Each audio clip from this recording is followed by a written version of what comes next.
Okay, so we want to start off by doing a bit of a warm-up. It doesn't need to be a lot, but just kind of a little bit of a jog on the spot, some kind of leg swings. You want to go forwards and backwards, hold on to something if you need to, and then side to side as well, and do that on both legs. And that's just kind of helping loosen up the muscles, get them all warmed up, ready for the exercises. Do some kind of arm circling as well. We're not going to do much with the arms today, but you just want everything kind of nicely warmed up. So we're going to do 3 rounds. There's 4 exercises. Between each exercise you're going to have a 15-second rest, and then between each round you're going to have a 30-second to 1 minute rest, depending on how you're feeling. So the first exercise is moving your feet as fast as possible. So we did some light jogging for the warm-up, but this is like really super fast, so as fast as you can move your feet.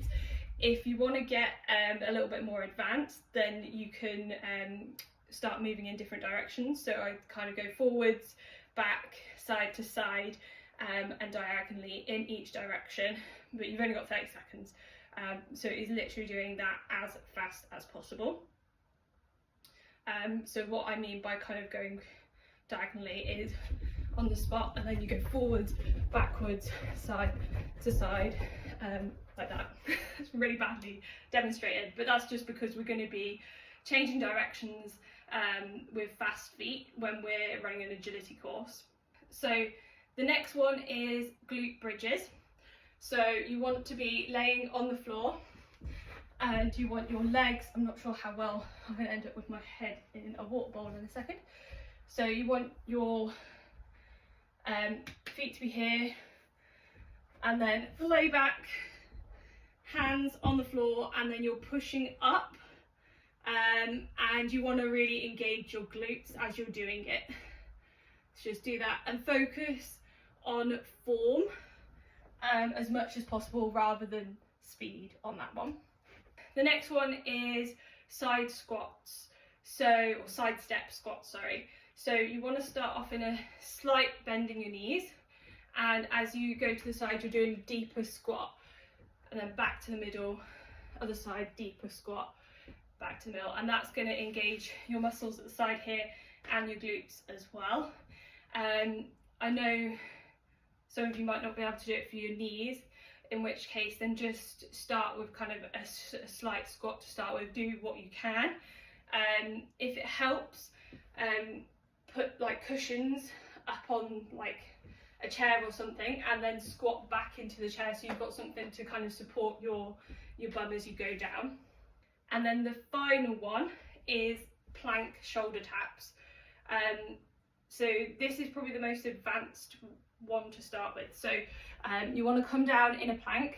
I'll try and do it sideways so you can see what I'm doing. So you want to be in a plank. You want to try and keep your body in a straight line, and as you're doing it you want to tap your shoulder like that. That's really quite advanced. If you need to, so very like beginner would be on your knees. So plank on your knees and literally just holding it as a plank, and you're working your core on this one.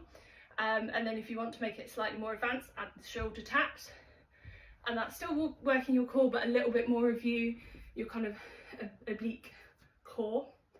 So yeah, start off on your knees if you need to, try it that way, and then go up into the full plank.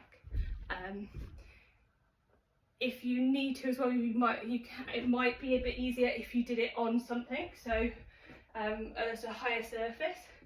So on a higher surface and do your shoulder planks, but I think probably on the floor, starting off on your knees is the best. So yeah, do each exercise for 30 seconds, rest for 15 seconds between each exercise. Once you've done all 4 exercises, rest for 30 seconds to a minute, depending on how out of breath you are, and then do it again. And you want to do that 3 times in total. Hope you have fun. So we're going to aim to do this workout 2 to 3 times this week, and then I'll also add in a interval workout, which you can do as a run or a walk, depending on what level you're at. You can do it as like a power walk or run, whatever you are comfortable with.